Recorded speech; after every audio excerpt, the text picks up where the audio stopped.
Right, solving for x. Okay? They'll give you this and say, all right, get x by itself. And it really makes you use your algebra skills and knowing how logs and exponentials work. So I will tell you, when you're doing problems like this, the main thing you're probably going to do is get the log or exponential by itself. In this case, it's interesting, this whole thing is the log. Right? In this case, this is your exponential, or here's your exponential. So you want to get that part by itself, and then it comes down to changing forms.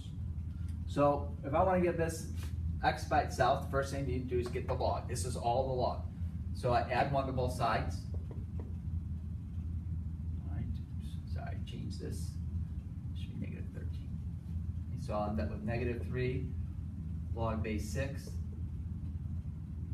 8 minus 5x equals negative 12. And then I'll divide both sides by negative 3.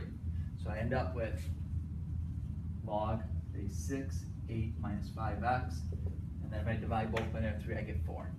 Okay, so I got the log by itself, and the next step in the process, whenever they say solve, is normally changing its form. So in this form, what exponent goes on 6 to give me this? What exponent goes on 6 to give me this is 4. So I'll do 6 to the 4th equals 8 minus 5x. At that point now, okay, I can easily manipulate this a little bit further to get the x by itself. All right, I can say, all right, subtract 8 from both sides. So I got 6 to the 4th minus 8 equals negative 5x, and then I can divide by negative 5. Now, I don't have my calculator with me, but this is what x is equal. Okay, and there's a lot of times they're going to want you to just put this is your answer. They know, might not want you to even put it in the calculator. All right, so this time, I got to get this by itself.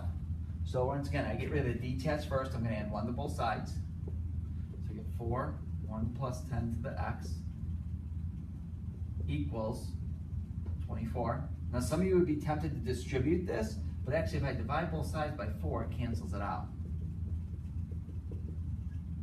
6. And then finally I'll subtract 1. And now it's gone to, all right, I need to change its form.